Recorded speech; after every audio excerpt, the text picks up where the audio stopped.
What's going on, everybody, and welcome back to the Captain's Corner podcast. And today for you we have another season preview. And today it's going to be the Calgary Flames, a team that made a lot of moves this offseason, probably the most moves of any team in the league. So we got a lot to get into with them. But before we do, be sure to follow us on Instagram, Twitter, all the social medias at Caps Corner Pod for latest news, updates, especially with hockey season coming up. A lot of great stuff, content coming out. So this is going to be 32 teams, 32 episodes, alphabetical order, just working our way down the list. So today we got the Calgary Flames.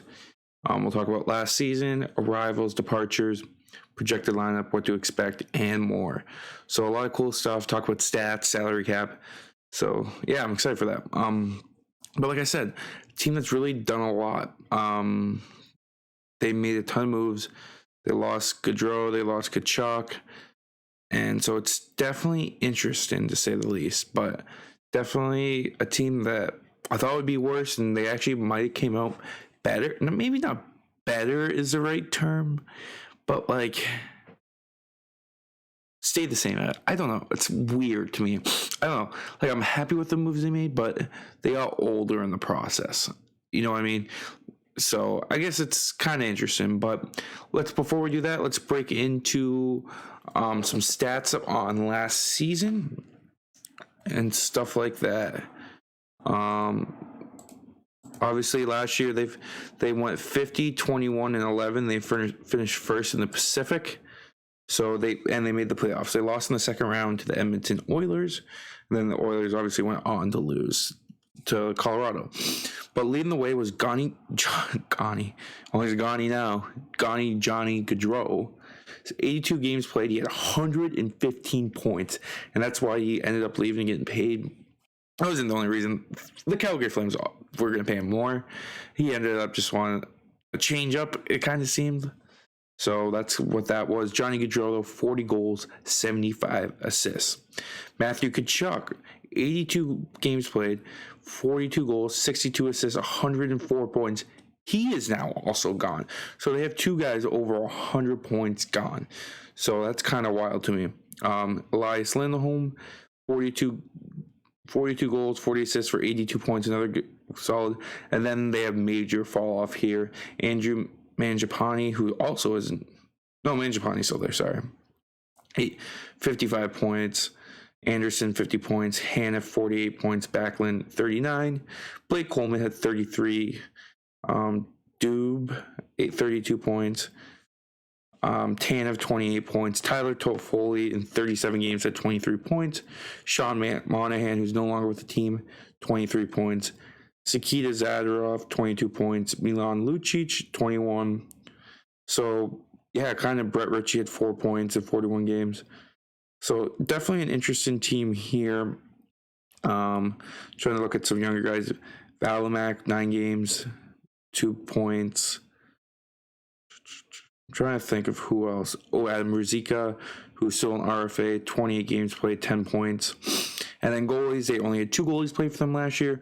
Obviously, Jacob Markstrom's their workhorse, the guy, their number one.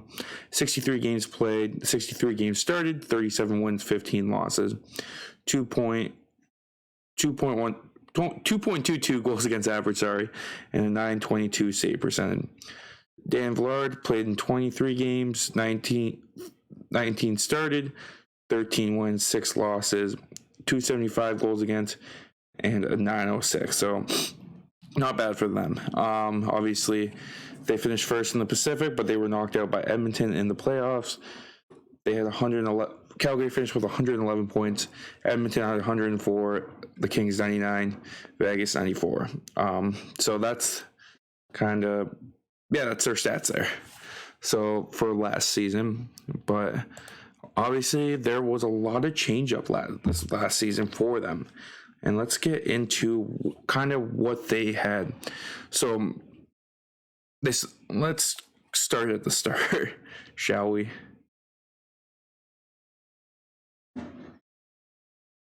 So they traded, where are we here? Okay, July 22nd.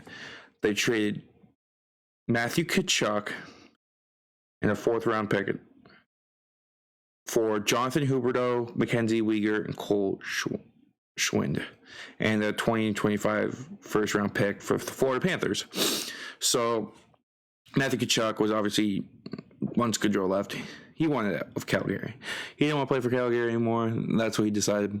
And so he ended up demanding a trade, and they quite easily traded him.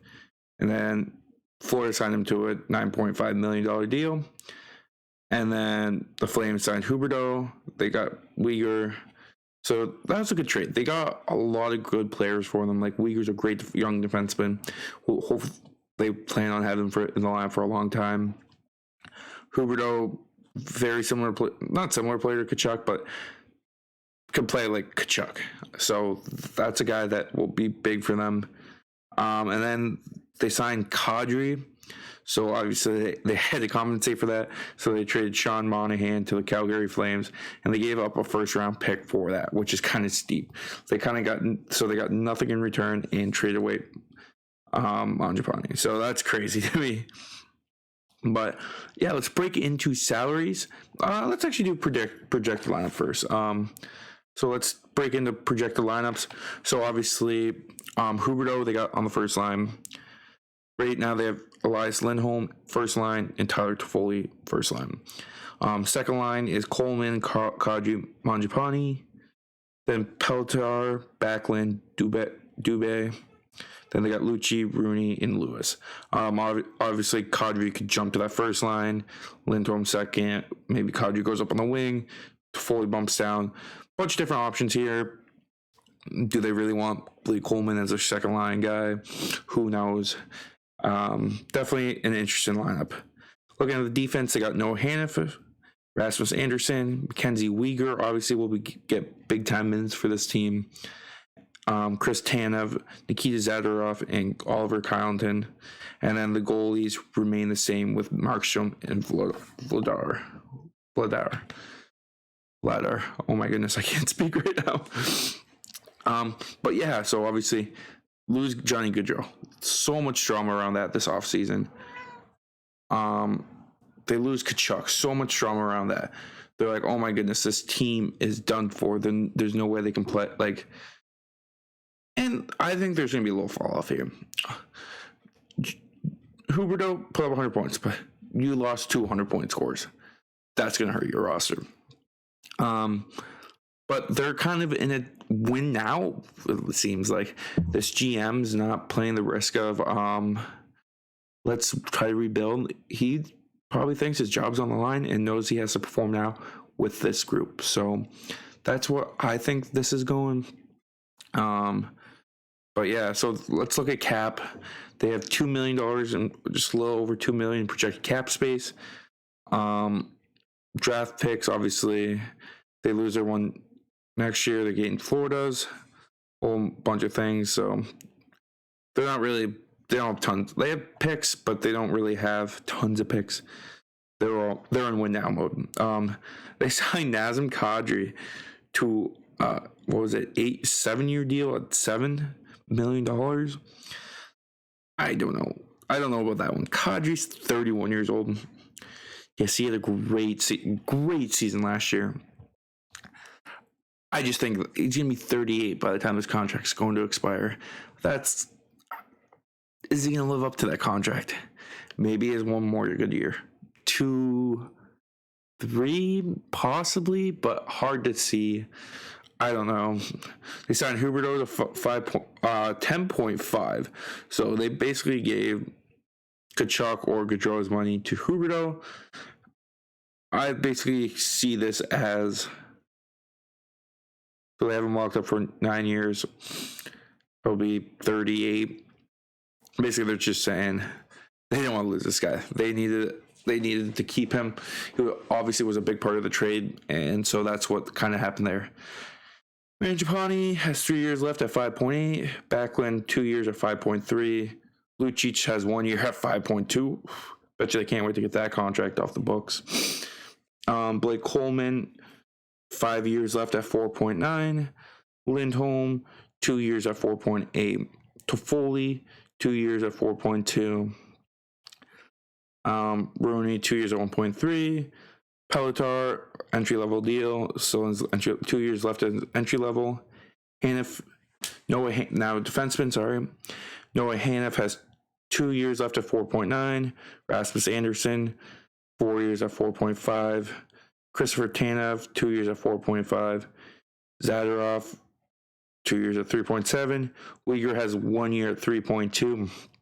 That will be an interesting one to watch. Does he end up signing back in Calgary after this year's done, or does he kind of like a guy that they might try to sell at the deadline? He might try to move on. Definitely going to be interesting there.